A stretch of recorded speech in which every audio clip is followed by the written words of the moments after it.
जद्दारू ब्रह्ममूर्ति प्रणवतनुधर सर्व वेदांत सारम भक्तानां कल्प वृक्षम भव जलतरणी सर्वतत्वार्थ तत्व। जय जगन्नाथ। महाप्रभु जगन्नाथ होचंती कोटि ओडियार मौड़मणि सबु जीवंकर कुटस्थ तांक पाखरे आनत सबु साधु संत ऋषि मुनि समस्ते कि आरहत कि दुखी रंकी समस्ते तांकर कारण से होचंती पतित पावन। एबे दर्शक बंधु आमे आसी पहुंचीचु जटाधारी आश्रम रे। जटाधारी आश्रम रे बेलमालिया मठरे जोठी खाली बेल बण आ जो बेल वृक्ष मूले से तपस्या करुथिले तपस्या करी विश्वामित्र ऋषि को साक्षात दर्शन पाइथिले सेही क्षेत्र में आम आसी पहुंचीचु। ये सेही भली क्षेत्र जो क्षेत्र में बहु लोक बहु अलौकिक कथार श्रवण बा सहित अनुभव रे आसीचंती। सेही भली जणे तांकर अलौकिक कथा सहित रे आसीथिबा जणे दिग्गज पुरुष आम सहित अछंती। आज्ञा आपनकर नाटा टिके कहि दियंतु। प्रफुल्ल कुमार चौधरी। प्रफुल्ल कुमार चौधरी एवं खरतांग गाँ महांगा अंचल रे महांगा थाना अंचल रे। आउ प्रफुल्ल कुमार चौधरी को आम आउ गोटे जिन पचारू संपर्क में जे आपण बाबा सहित जो संपर्क को आसी किसी अलौकिक कथा जे कहीं दुखी रोग रे पड़ी शोक पड़ी एभली को उद्धार कर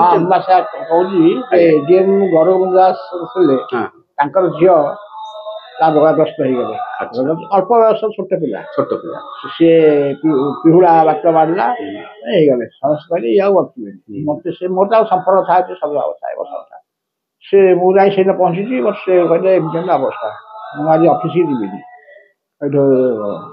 कौन है ना जटाधारी आश्रम चलो जटाधारी आश्रम। हाँ मुझे कहली अच्छा से कौन से अच्छी बाबा संपर्क कहली से आसवे से स्त्री मत विश्वास करती से आसवे से मुझे आसवे आसिले बाबा देखा कले बाबा गोटे किसी शक्ति देले जहाँफल तुम देह बढ़ीदब। अच्छा किसी गोटे देले चेर से कन्फिडेंशियल से बाबा जानती आ सी जानती आम खाली दर्शक किंतु झील भल हो। अच्छा दर्शक बंधु गोटे छोटिया कथा ये हूँ तो आप भाई पारती काकताली न्याय हूँ तो चिकित्सा करा देह सुस्थ रु असुस्थ असुस्थ रु सुस्थ होता है किंतु विश्वास मिल कृष्ण तर्के बहुत विश्वास करंतु आज्ञा आमर अध्यात्म विद्या संपर्क में आम भारतीय वेद विद्या संपर्क में आ मुनि ऋषि मान आशीर्वाद संपर्क में कारण वेद हूँ अपौरुषेय सुतरां भगवान आशीर्वाद रे ऋषि मुनि मान आशीर्वाद रे माँ बापा आशीर्वाद रे असुस्थ मत सुस्थ हो जाए। वास्तव में आउ गोटे कथा पचारिक बुझीदेवा जे आउ अलग कथा कौन शुणी अलग कथा आश्रम जड़े अंत्यवासी रेगुलार अंत्यवासी सी विरूपाना गाधेला बेले गोटे डकायत कि साहुताना से हाणीदेला से आंगुठी डकायत तार उद्देश्य होती ये सब जगी तो आश्रम को हमको पसी आश्रम चोरी डकायत करने। अच्छा कारण आश्रम तो प्राय 5 ताला कोठा। हाँ आमती भाभी से बाबा से जो अंत्यवासी नाटा मन ना हाथ को खाने साहू बाबू साहू बाबू पूरा नाटा मोर मन ना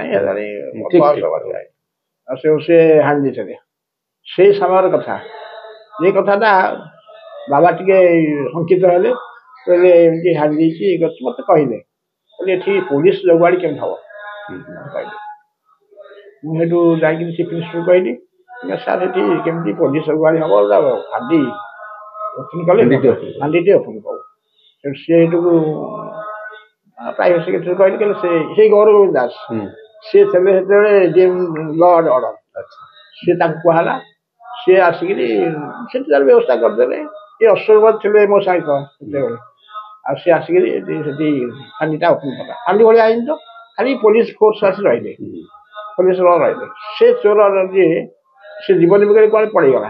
अच्छा माने सुन देखला तो एभली गोटे पुलिस रहिलानी ताको से जो गोटे घर को आसला केमती कौन धरिकी धरने से चोर को हाँ से जो ये आसते पंडा बाबू ना कौन ना से पंडा बाबू सी मत कहते राति मुझे ବାବା ଆସି ମତେ କହୁଛନ୍ତି ସିଏ ଆଜି ଆସିଛି ଘରକୁ ଆସିଛି। ଘରକୁ ଆସିଛି ଆଉ ତୁମେ ଯା ତାକୁ ଧର। ବାବା ଫିଜିକାଲି ଆସିଥିଲେ ନା ଆମେ ସ୍ୱପ୍ନରେ ଦେଖିଲ? ନାଇଁ ନାଇଁ କେବେ ମୁଁ ସ୍ୱପ୍ନରେ ଦେଖିଲି ଯେ କିନ୍ତୁ ବାବା ତ ନିଜେ ଫିଜିକାଲି ଭଳିଆ ମିଶିଲା ଆଉ କଥାଟି ଚାହୁଁଥିଲେ ତାଙ୍କର ସେ କହିଦେଲେ ଯେ ଘରକୁ ଫେରିଯା ଦେଖେ କୁଣିଆ ଘରେ ଆସି ପହଞ୍ଚିଥିଲେ। ଠିକ ମୁଁ ଆସି ଘରେ ପହଞ୍ଚିଲା ବେଳକୁ ଗୋଟେ ଗାଡି ଥୁଆ ହେଇଛି କାର ଆଉ ଲାଲୁ ହାତୀ ବୋଲି ମଙ୍ଗଳା ଘର ତା ନା ଲାଲୁ ହାତୀ ସିଏ ଗୋପାଳ ସିଏ ବସିଛନ୍ତି ଲୋକ ସିଏ ବସିଛନ୍ତି ମଙ୍ଗଳା ତାଙ୍କ ଘର ଆଉ ତାଙ୍କ ସାଙ୍ଗରେ ଆଉ 2-3 ଜଣ ମଧ୍ୟ ଆସୁଛନ୍ତି। ସେତେବେଳେ ମୋର ବହୁତ ଆଧିପତ୍ୟ ବି ଥିଲା। ଆପଣ ଯେତେବେଳେ ସେବକ ଥିଲେ ଲୋକ ସେବକ ଥିଲେ ଆଉ ବିଶେଷ ଭାବରେ ଗୋଟେ ସଂଗଠନର ଚେୟାରମ୍ୟାନ ମଧ୍ୟ ଥିଲି। ଏମିତି ସବୁ ସଂଗଠନର ମୁଁ ରହିଥିଲି। ଆଞ୍ଚଳିକ କୃଷକ କଲ୍ୟାଣ ସମିତି ଗୋଟେ ହେଇକି ତାର ମଧ୍ୟ ମୁଁ ଚେୟାରମ୍ୟାନ ଥିଲି। ସେତେବେଳେ ତ ଚୌଧୁରୀ ପରିବାର କହିଲେ ବଡ ଗର୍ଭିଣୀ ଗାଈ ବାଟ ଛାଡୁଥିବା। ଆଉ ସେଇ ସମୟରେ ସିଏ ସିଏ ପଳେଇବା ଘରକୁ ମୁଁ ଆଉ କାଳ ବିଳମ୍ବ ନକରି ପଳେଇ ଆସିଲେ। ଆସିକି ଘରେ ଦେଖିଲା ବେଳକୁ ସିଏ କାର୍ ଥୁଆ ହେଇଛି। କାର୍ଟା କଣ ଠିଆ ହେଇଛି କଣ ପ୍ରକୃତରେ ଆସୁନି କି? ସେଇଠୁ ଆସିଲା ବେଳକୁ ବସିଛନ୍ତି ସେଠି ପଦାରେ ବସି ସେଠୁ ସିଏ ଉଠିକି ଅଭିବାଦନ ଜଣାଇଲେ। କହିଲେ ଆପଣ କୁଆଡ଼େ ଯାଇଥିଲେ କୁଆଡ଼େ? ମୁଁ ଜଟାହାରୀ ଆଶ୍ରମକୁ ବାବାଙ୍କ ପାଖକୁ ଯାଇଥିଲି ଆଉ।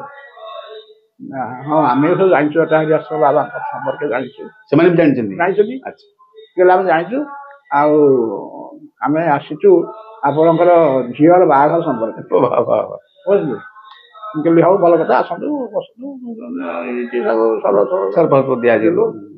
ମୁଁ କହିଲି କଣ ପିଲାଟି କହୁଛି ନା ସେ ପୋଲିସରେ ଅଛନ୍ତି ଏଏସ୍ଆଇ ଆଉ ଅଛନ୍ତି ଢେଙ୍କାନାଳ ଡିଷ୍ଟ୍ରିକ୍ଟରେ ଅଛନ୍ତି ଆଉ ସିଏ ତାଙ୍କର ବାପା ଭିଜିଲାନ୍ସ ଅଫିସରେ ଅଛନ୍ତି ପିଅନ ଅଛନ୍ତି। ଏମିତି ସବୁ କହିଲେ ତାଙ୍କର ବାୟୋଡାଟା ତାପରେ ବାହାଘର ହେଲା। ତାପରେ ସେଇଠି ହିଁ ବାହାଘର ହେଲା। ବାବା ଯାହା କହୁଥିଲେ ତାହା ହିଁ ସତ୍ୟରେ ପରିଣତ ହଉଥିଲା। ମୋ ପାଖରେ ଏତେ ଟଙ୍କା ଟିକେ ନଥିଲା। ଥିଲା କିଏ ଦବ ଟଙ୍କା ବାହାଘର ହବ।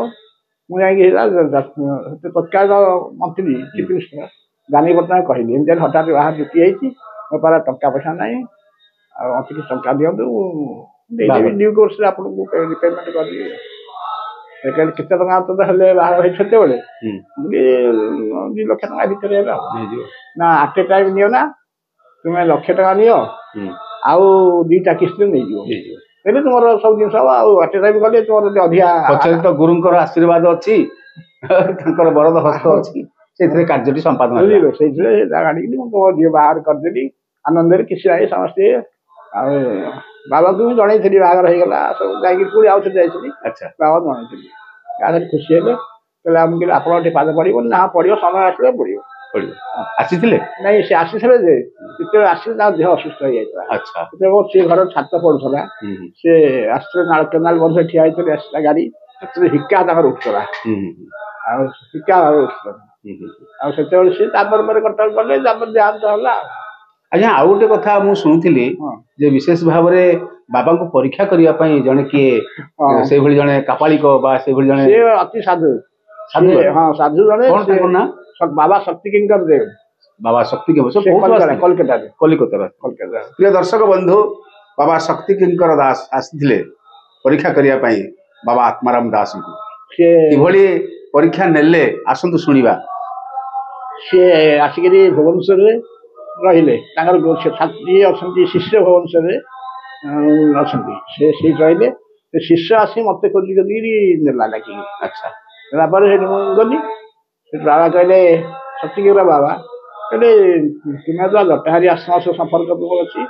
କହିଲେ ହଁ ନା ଆଉ ଟିକେ ଜଟାହାରୀ ଆଶ୍ରମ ଯିବା। ମୁଁ କହିଲି ଆସୁନାହାନ୍ତି ଯିବେ ତାଙ୍କର ଗାଡ଼ି ବି ଅଛି। ସେଇଠୁ ସବୁ ଠିକ୍ କଲେ ଆଜି ଆଉ ଯାଇ ହବନି କାଲି ଯିବି ସାଙ୍ଗ ହେଇକିରି ଯିବା। ସେ ରହିଲେ ଆପଣଙ୍କ ଘରେ? ନାଇଁ ନାଇଁ ସେଇଠି ଭୁବନେଶ୍ୱର ତାଙ୍କ 7 ଜଣ ତାଙ୍କ ଶିଷ୍ୟ ଅଛନ୍ତି ସେଇଠି ରହିଥିଲେ ଆଉ ଆସିଲେ ତାପରେ ମୁଁ ସେଇଠି ଭୁବନେଶ୍ୱର ରହିଥିଲି। ରହିଲା ପରେ ଆସିଲୁ ସାଙ୍ଗ ହେଇକିରି ଆସିଲେ ସେ ଗଲେ ବେଲମାଳିଆ ମଠକୁ ଗଲୁ ବେଲମାଳିଆ ମଠରେ ଯାଇକିରି ସେ ଚାରିଆଡ଼ୁ ଚାହିଁଲେ ସେ ଆସିଲେ ତା ପୂର୍ବରୁ ଇନସିଡେଣ୍ଟ ହେଇଥିଲା ମୋ ବାବା ଦେଇଥିଲେ ଗୋଟେ ଶକ୍ତି ସେ ପଣସ ଗଛ ଅଛି ଯୋଉଟା ପଣସ ଗଛ ପଣସ ଗଛ ପଣସ ଗଛ ପରିଚିତ ବହୁତ ହଁ ପଡ଼ିଛି ସେ ପଣସ ଗଛରେ କହିଲେ ସେ ଗୋଟା ଯେକୌଣସି ଫଳନ୍ତି ଗଛ ତା ମୂଳରେ ଏଇଟା ପୋତିଦେବ ଆଚ୍ଛା ବାବା ମୁଁ ପୋତି ଦେଇଥିଲି ସେ ଗୁଣ୍ଡା ଲୋକ ମଶାରେ ଗଣ୍ଡଗୋଳ କରୁଥିଲା ସେଇଠୁ ରାଜନୀତି କଲେ ଶତ୍ରୁ ସୃଷ୍ଟି ନିଶ୍ଚୟ ହେବେ ହଁ ପୋତି ଦେଇଥିଲି ସେ ଯେତେବେଳେ ଆସିଲେ ବାବା ସେ ସତ୍ୟଙ୍କର ବାବା କହିଲେ ଆରେ କିଛି ଜଟାହାରୀ ଆଶ୍ରମ ସହ ସମ୍ପର୍କ ରଖିଦେବା ମୁଁ କହିଲି ହଁ ବାବା ସବୁ ଦେଇଛନ୍ତି ଶକ୍ତି ଆଉ ଶକ୍ତି ଦେଇଛନ୍ତି ଆଉ ସେ ଖାଲି ଡେଇଁଲେ ସେଠି ଦେଖିକିରି ହଁ ସେ ଡେଇଁବାକୁ ଦେବା ଫଳରେ ସେ କହିଲେ ଶକ୍ତି ଦେଇଛନ୍ତି ସେ ଘର ଆଇସି ଜଗିଛନ୍ତି ଦ୍ୱାର ଅଟକିଛନ୍ତି ଦେଇଛନ୍ତି ଜଗୁଆଳି ଅଛନ୍ତି କି ମୁଁ କହିଲି ହଁ ବାବା ଦେଇଛନ୍ତି ଆଉ ସାଧୁ ଲୋକ ତାକୁ ଭଲ କଥା କହି ଆଉ ସେ ଜାଣିପାରିବେ ସେଇଠୁ ସେ ଦେଇଛନ୍ତି ବାବାଙ୍କୁ କେମିତି ସାମ୍ନା ସାମ୍ନି ହେଲେ ହଁ ତାପରେ ସେଇଠୁ ଆମ ଘରେ ଟିକେ ଜଳପାନ କରିକିରି ସେଠୁ ଗଲୁ ସେ ଗଲି ଜଟାହାରୀ ଆଶ୍ରୟ ପହଞ୍ଚିଗଲେ କେତେ ଏ ବିରାଟ ସାଧୁ ପ୍ରକୃତରେ ଜଣା ପଡୁଛନ୍ତି ଇଏ ଆଡୁ ଜଣା ପଡୁଛନ୍ତି ଆଉ କିଛି ପ୍ରଶ୍ନ ଉତ୍ତର ହେଲା କି ହଁ କଥାବାର୍ତ୍ତା ହେଲେ ବାବାଙ୍କ ସହିତ ସିଏ ମୁଁ ସେଠି ଜାଣିପାରିଲେ ହଁ ବାବା ଇଏ କେମିତି ପୋଷାକ ଥିଲେ ସେ କେମିତି ପୋଷାକ ଥିଲେ ପୋଷାକ ପୋଷାକ ତାଙ୍କର ଟିକେ ଇଏ କପୁନି ଫପୁନି ପିନ୍ଧିବା ବାବା ଆଚ୍ଛା ଇଏ ଏମିତି ମୁଁ ତ ଦେଖିଲି ଯେ ସିଏ ଲାଲ ପୋଷାକରେ ଇଏ ବି ଲାଲ ପୋଷାକ ଲାଲ ପୋଷାକ କିନ୍ତୁ କପୁନି ମାରନ୍ତି ଏମିତି ସବୁ ଆଉ ମାନିଲେ ସେ କନଭିନ୍ସ ହେଇ ଆସିଲେ ଯେ ବାବାଙ୍କ ଅଲୌକିକ ଶକ୍ତି ଅଛି ଜଟାହାରୀ ବାବାଙ୍କର ଅଲୌକିକ ଶକ୍ତି ଅଛି ଆଉ ବାବା ତାକୁ ବୁଲେଇଲେ ସବୁ ଦେଖେଇଲେ ଆଉ ତାଙ୍କ ଭିତରେ ବନ୍ଧୁତ୍ୱ ହେଲା ନା ଗୁରୁ ଶିଷ୍ୟ ସମ୍ପର୍କ ହେଲା ନାଇଁ ବନ୍ଧୁତ୍ୱ ହେଲା ବନ୍ଧୁତ୍ୱ ଜଣେ ବାବାଜୀ ଆଉ ଜଣେ ବାବାଜୀ ପ୍ରିୟ ଦର୍ଶକ ବନ୍ଧୁ ଗୋଟେ ଛୋଟିଆ କଥା ସନ୍ଥ ସନ୍ଥ ସହିତ ଋଷି ଋଷି ସହିତ ମୁନି ମୁନି ସହିତ ସାଧୁ ସାଧୁ ସହିତ ସମ୍ପର୍କ ବନ୍ଧୁତ୍ୱର ସମ୍ପର୍କ କିନ୍ତୁ ବେଳେ ବେଳେ ମନରେ ଆସେ ଏଇ ଯୋଉ ଭାରତ ଭୂଖଣ୍ଡକୁ ଆଉ ବିଶେଷ ଭାବରେ ଉତ୍କଳ ଭୂଖଣ୍ଡକୁ ମହାପ୍ରଭୁ ଜଗନ୍ନାଥଙ୍କ ପାଖକୁ ବହୁ ଆସିଛନ୍ତି ତାନ୍ତ୍ରିକ ଆସିଛନ୍ତି ମତ ଆସିଛନ୍ତି ପନ୍ଥ ଆସିଛନ୍ତି ସମସ୍ତେ ଚାହିଁଛନ୍ତି ଜଗନ୍ନାଥଙ୍କୁ ବି ନେଇଯିବା ପାଇଁ ପଞ୍ଚସଖା ସାହିତ୍ୟରେ ଅଚ୍ୟୁତାନନ୍ଦ ସମସ୍ତଙ୍କୁ ପରାସ୍ତ କରିଛନ୍ତି ଶୂନ୍ୟ ବାମ୍ଫିକୁ ଉପସାଧନା କରିକି ଠିକ୍ ସେଇଭଳି ଭାବରେ ଏଇ ଯୋଉ ଜଟାଧାରୀ ଆଶ୍ରମର ଆତ୍ମାରାମ ଦାସ ନିଶ୍ଚିତ ଭାବରେ ସେଦିନ ଶକ୍ତି କିଙ୍କର ବାବାଙ୍କୁ ପରାସ୍ତ କରିଛନ୍ତି କହିଲେ ଠିକ ହବ ନାହିଁ ଉଭୟ ସେ ମାନି ଯାଇଛନ୍ତି ଯେ କେତେ ଶକ୍ତିଶାଳୀ ଅଲୌକିକ ଶକ୍ତିର ଆଧାର ଥିଲେ ଜଟାଧାରୀ ବାବା ପ୍ରିୟ ଦର୍ଶକ ବନ୍ଧୁ ଏ କଥା ଶୁଣିଲେ ଆମେ ଆଉ କିଛି କଥା ମଧ୍ୟ ପରବର୍ତ୍ତୀ ସମୟରେ ଶୁଣିବା ସେ ପର୍ଯ୍ୟନ୍ତ ବିଦାୟ ନେଉଛୁ ଜୟ ଜଗନ୍ନାଥ ଜୟ ଜଗନ୍ନାଥ ଜୟ ଜଗନ୍ନାଥ।